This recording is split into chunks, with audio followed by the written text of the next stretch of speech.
한국어. 내 이름은 이민준, 21살, 컴퓨터공학과 2학년에 재학 중이다. 스스로를 뼛속까지 괴짜 라칭하는데 주저함이 없었다.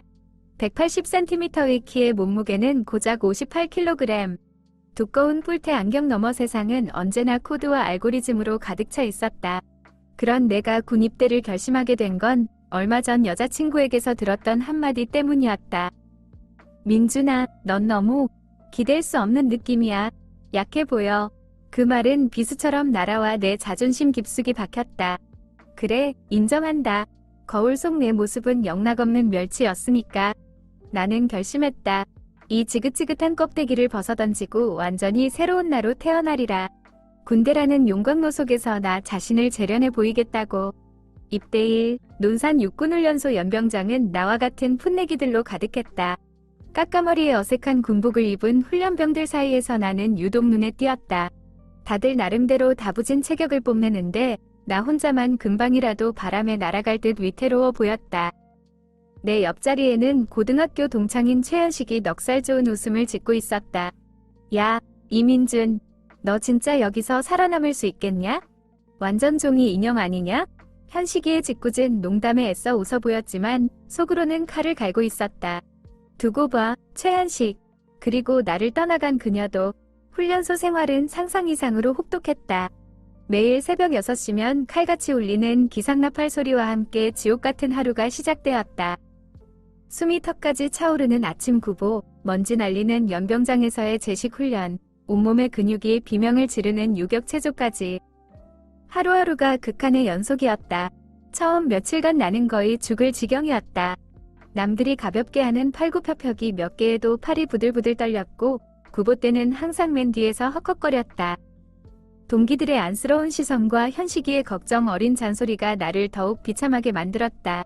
하지만 여기서 무너질 순 없었다. 내겐 증명해야 할 것이 있었다. 훈련만이 문제가 아니었다. 나는 남들이 잠든 시간 혹은 짧은 휴식 시간을 쪼개 몰래 운동을 시작했다. 화장실 칸막이 안에서 혹은 점호 후 모두가 골아떨어진 내무반 구석에서 숨죽여 팔굽혀펴기와 윗몸 일으키기를 했다. 몰래 숨겨둔 스마트폰으로 밤마다 맨몸 운동 영상을 찾아보며 동작을 따라했다. 군대 매점에서 얼마 안 되는 용돈을 털어 닭가슴살 소시지나 초코바 따위를 사 먹으며 어떻게든 몸을 불리려 했었다. 몸은 천근만근 무거웠지만 눈빛만은 도끼로 가득했다. 민준아, 너 요즘 좀 이상해. 너무 무리하는 거 아니야? 어느 날 현식이가 걱정스러운 얼굴로 물었다. 나는 괜찮다며 손사래를 쳤지만 사실 몸은 이미 한계에 다다르고 있었다. 잠은 부족했고 영양은 불균형했으며 훈련 강도는 살인적이었다. 하지만 멈출 수 없었다. 내 안에 약해 빠진 괴짜를 죽이기 전까지는. 그러던 어느 무더운 여름날 오후 각계전투 훈련 중이었다. 땡볕 아래 방탄모는 머리를 짓눌렀고 등줄기에는 땀이 비 오듯 흘렀다. 낮은 포복으로 철조망을 통과하고 비탈길을 뛰어오르던 중 갑자기 눈앞이 캄캄해졌다. 하는 짧은 신음과 함께 나는 그대로 정신을 잃고 쓰러졌다. 정신을 차렸을 때 나는 의무실 침대에 누워 있었다. 낯선 천장에 형광등 불빛이 눈부셨다. 옆에는 걱정스러운 얼굴의 현식이와 싸늘한 표정의 김동현 중사님이 서 있었다. 김 중사님은 우리 소대 부소대장으로 평소 훈련 중에는 호랑이처럼 무서웠지만 동시에 훈련병 하나하나를 예리하게 지켜보는 분이었다. 한국어. 이민준 훈련병. 김 중사님의 낮고 엄한 목소리가 침묵을 깼다. 정신이 드나 나는 힘겹게 고개를 끄덕였다. 네, 괜찮습니다. 괜찮다고? 내가 보기엔 전혀 안 괜찮아 보이는데. 중사님은 내 침대 옆 탁자에 놓인 작은 수첩과 구겨진 초코바 껍질 몇 개를 가리켰다. 최근 내 체중 변화 기록이랑 동기들 증언, 그리고 내무반 감시 카메라 확인 결과다. 밤낮 가리지 않고 몰래 운동한 거 다 알고 있었다. 나는 숨이 멎는 것 같았다. 모든 걸 들킨 것이다. 고개를 푹 숙인 채 아무 말도 할 수 없었다. 왜 그랬나? 이유를 말해봐. 중사님의 추궁에 나는 결국 꾹꾹 눌러왔던 속마음을 털어놓았다. 여자친구에게 차인 이야기, 멸치라는 놀림, 스스로를 바꾸고 싶었던 절박함까지. 내 이야기가 끝나자 짧은 침묵이 흘렀다. 위지는 가상하다. 하지만 방법이 틀렸어. 의외로 중사님의 목소리는 한결 부드러워져 있었다. 군대는 몸을 망가뜨리러 오는 곳이 아니다. 강하게 만들러 오는 곳이지. 내 방식대로 하다간 골병만 들고 나간다. 알겠나? 네, 알겠습니다. 나는 기어들어가는 목소리로 대답했다. 내일부터 내가 짜주는 프로그램대로 운동하고 식단도 조절한다. 일과 시간 외 추가 운동은 절대 금지. 대신 일과 중 훈련에는 2배로 집중해. 내가 지켜볼 거다. 중사님은 엄격하지만 단호한 어조로 말했다. 그리고 현식이를 보며 덧붙였다. 최현식 훈련병, 이민준 훈련병 옆에서 잘 챙겨주고 이상한 짓 하면 즉시 보고하도록. 네, 알겠습니다. 현식이는 큰 소리로 대답했다. 그날 이후 김 중사님의 혹독하지만 체계적인 관리 감독 아래 그리고 현식이의 든든한 지원 속에서 나의 진짜 개조가 시작되었다. 중사님은 단순히 운동량만 늘리는 것이 아니라 정확한 자세와 호흡법 그리고 충분한 휴식의 중요성을 강조했다. 식단 역시 탄수화물과 단백질, 비타민 균형을 맞춘 메뉴를 신경 써서 챙겨주었다. 현식이는 매일같이 물통에 물을 채워주고 훈련 중 힘들어 보이면 옆에서 조용히 등을 두드려 주었다. 시간은 빠르게 흘렀다. 훈련소 퇴소를 앞두고 마지막 관문인 체력검정 날이 다가왔다. 3km 달리기, 팔굽혀펴기, 윗몸 일으키기. 초조하고 불안했다. 만약 기준 미달이면 어떡하지? 그동안의 노력이 물거품이 되는 건가? 온갖 생각이 머릿속을 헤집었다. 이민준 훈련병 준비됐나? 김 중사님의 목소리에 정신을 차렸다. 나는 심호흡을 크게 하고 출발선에 섰다. 시작. 신호와 함께 나는 뛰쳐나갔다. 예전처럼 숨이 턱까지 차오르지 않았다. 규칙적인 호흡과 함께 다리가 가볍게 움직였다.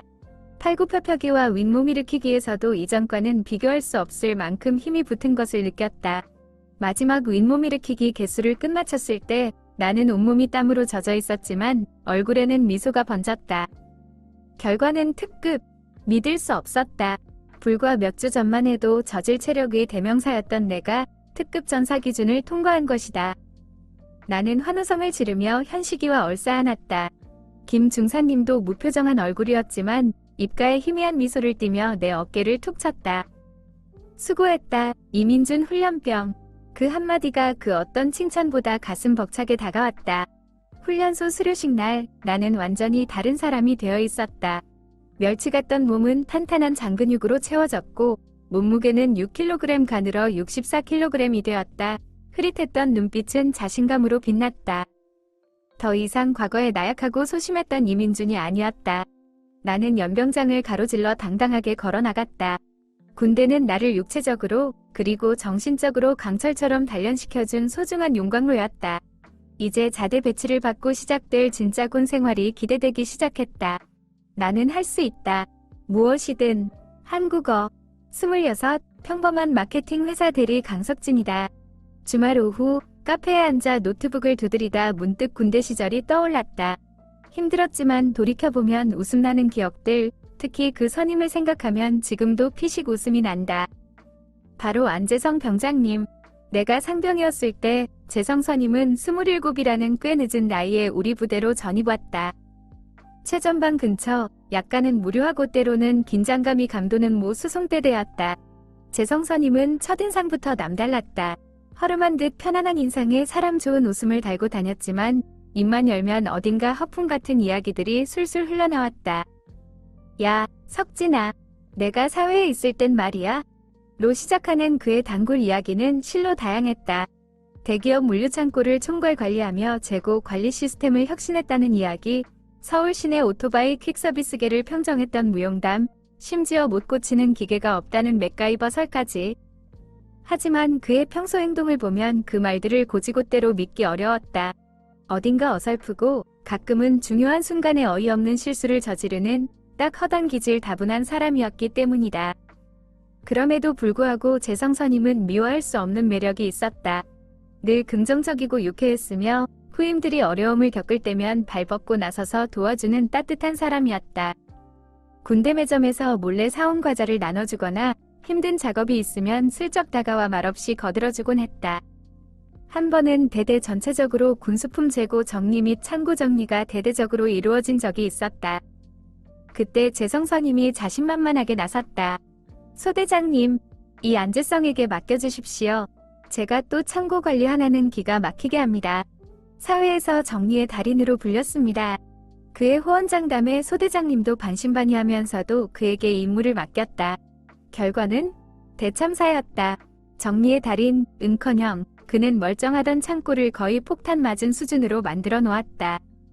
크기별로 정리되어 있던 전투복은 뒤죽박죽 섞여버렸고 어디서 나왔는지 모를 폐기 대상 군화들이 멀쩡한 보급품 상자 위에 아무렇게나 쌓여 있었다.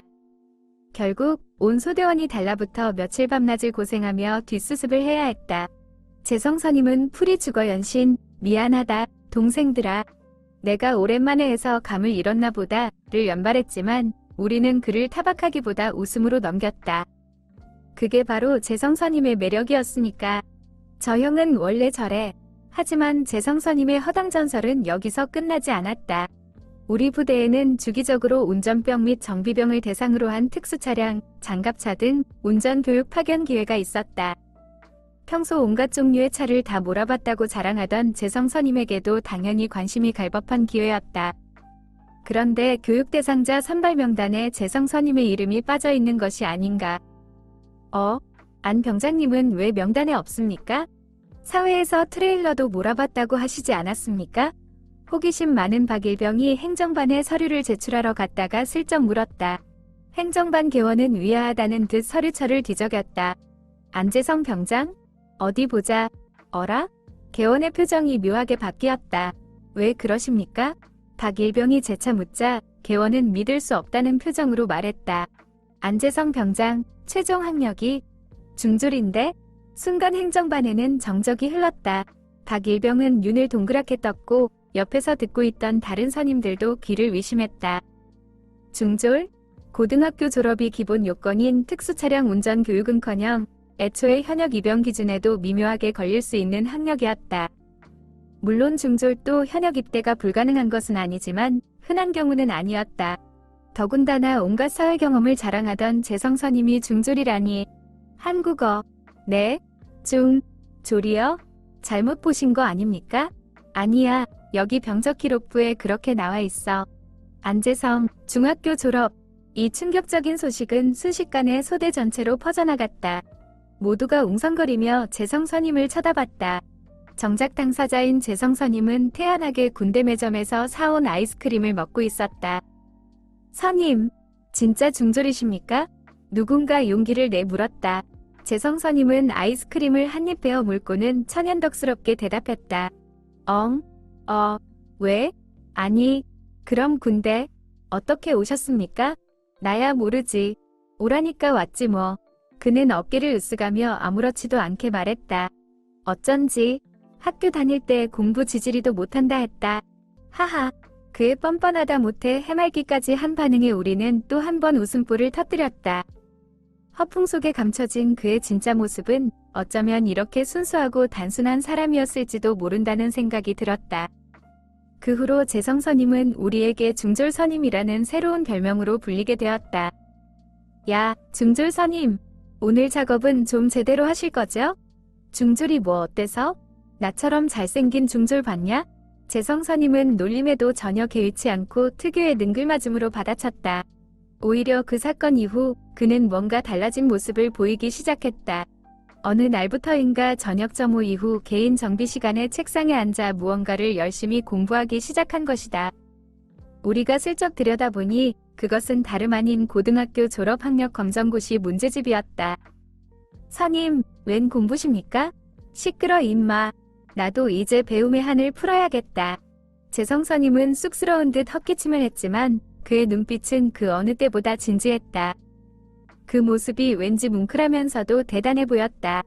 나와 몇몇 후임들은 기꺼이 그의 공부 친구가 되어주었다.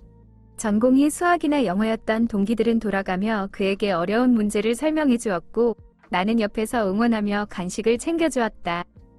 처음에는 머리를 쥐어뜯으며 괴로워하던 재성선임은 전역하는 그날까지 우리에게 큰 웃음과 따뜻함을 선사했다. 비록 그의 화려했던 사회 경험담 대부분이 허풍이었음이 밝혀졌지만 그리고 학력은 남들보다 조금 낮았지만 그는 누구보다 긍정적이고 따뜻한 마음씨를 가진 좋은 사람이었다. 그의 좌충우돌군 생활은 마치 한 편의 유쾌한 시트콤 같았다. 시간이 흘러 나도 전역을 했고 정신없이 사회생활에 적응하며 살아가고 있었다. 그러다 보니 군대 시절의 기억은 점점 희미해져 갔다. 하지만 가끔 힘들고 지칠 때면 문득 최전방 부대의 낡은 내무반 풍경과 함께 중졸 선임 안재성의 얼굴이 떠오르곤 했다. 그는 지금쯤 어디서 무엇을 하고 있을까? 검정고시는 합격했을까? 여전히 허허실실 웃으며 사람들에게 즐거움을 주고 있을까? 몇 년이 더 흐른 어느 날이었다.